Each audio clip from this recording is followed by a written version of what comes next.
Welcome to 1000 PS, welcome to Andalusia in southern Spain, welcome to the launch of Ducati's new V4 S Streetfighter.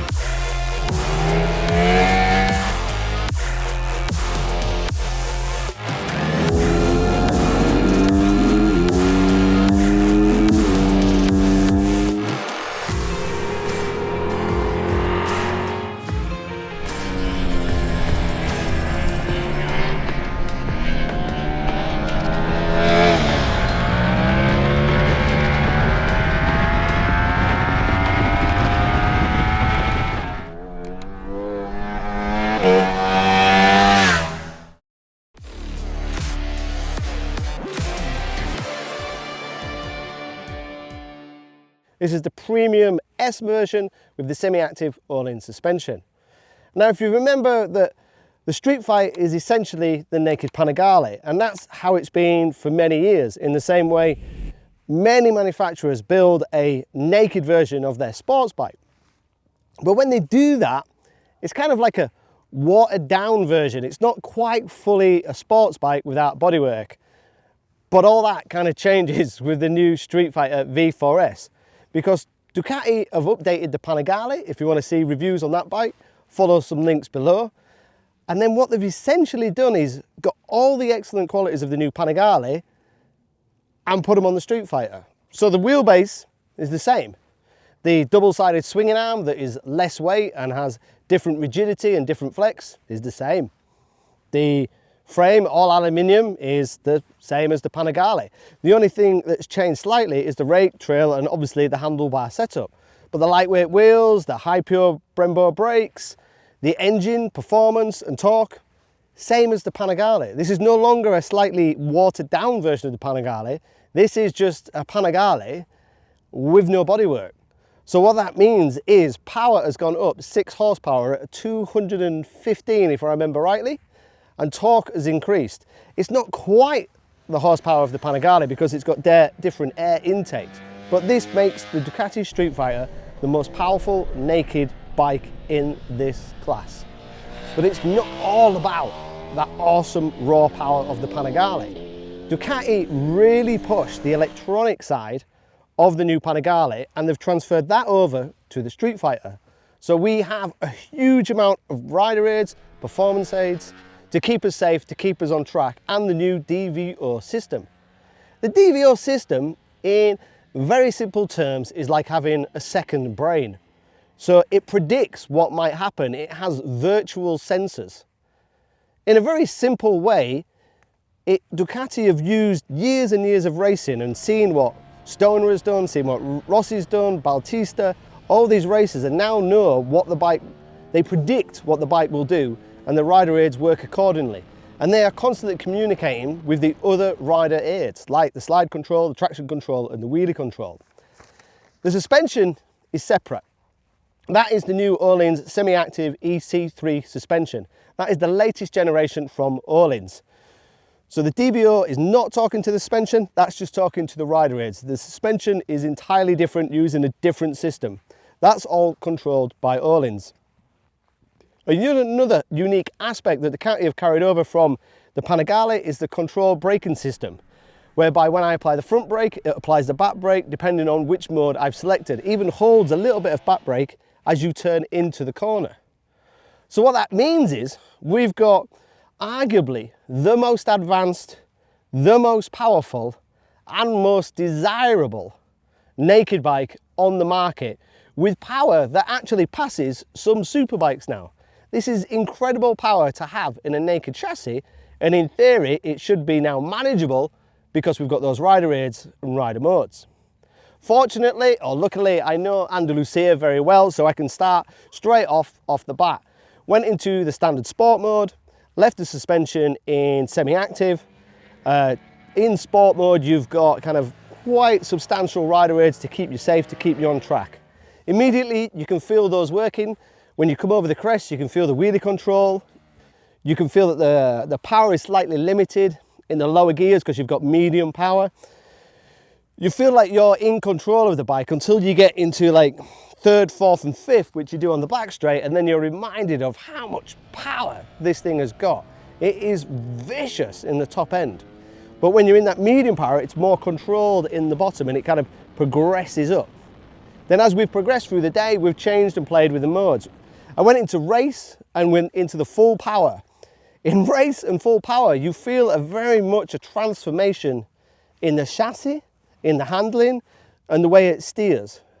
Because what you're asking the bike is to be more dynamic. You're asking the semi-active suspension to work in a different way. And when it does that, it does feel like a naked race bike. It turns even quicker, you can carry more speed, it feels more agile, and it gives you more feedback. There's also less pitching when you jump on these really strong Brembo brakes. These are exactly the same as the Panigale, phenomenally strong. It's not a question of how late you can brake, it's just how strong your arms are and how much you can pull the lever. And with that combined braking system, you can feel it automatically touching the back brake and just allowing you a little slide as you go into the corners. But for me, when I tried the higher power modes, it was almost too much.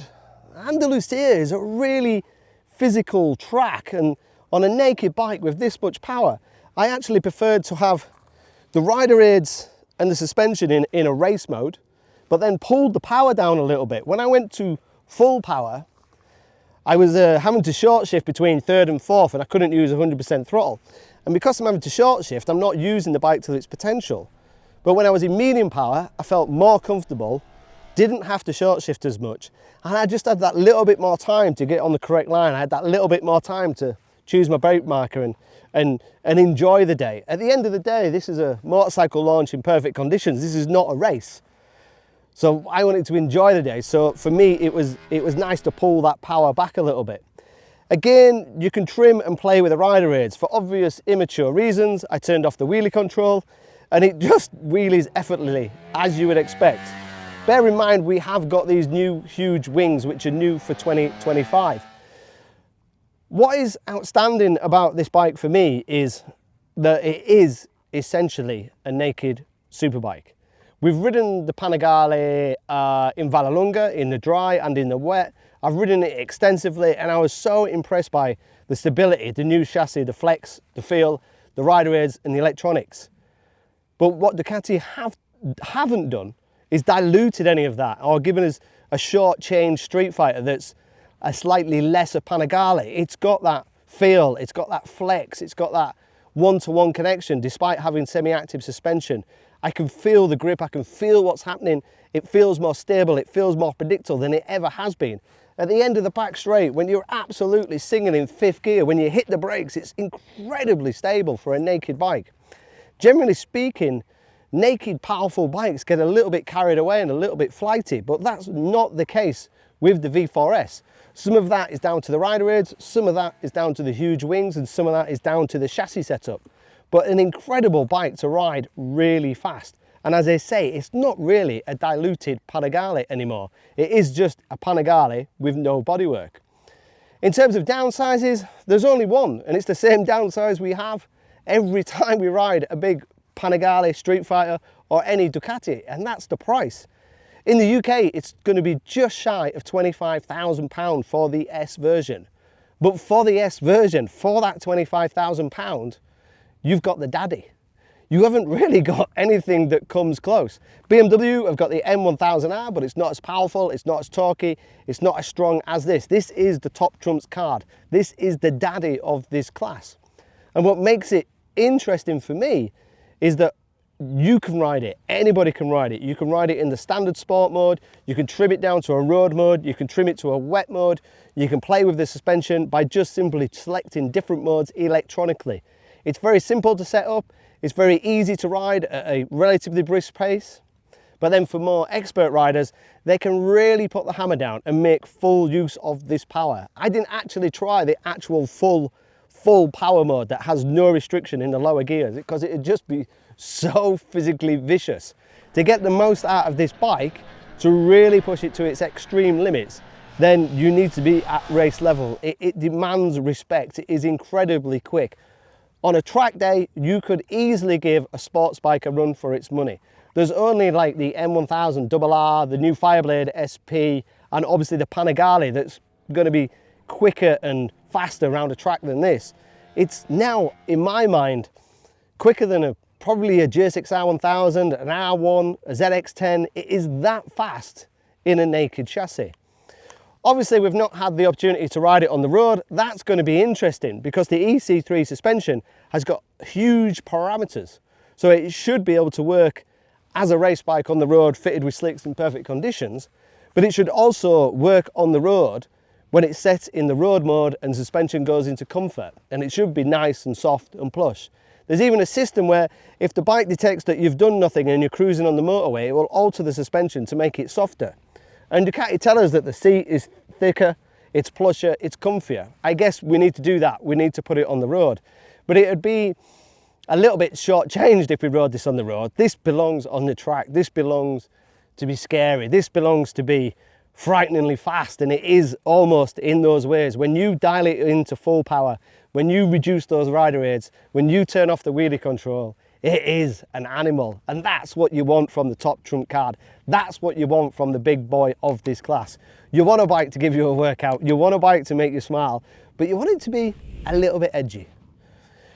What we need to do at 1000 PS is put it against the competition and see if all that power is usable when we compare it. The M1000R has been updated with slightly different gearing and a quick action throttle, so that's going to be the closest competition.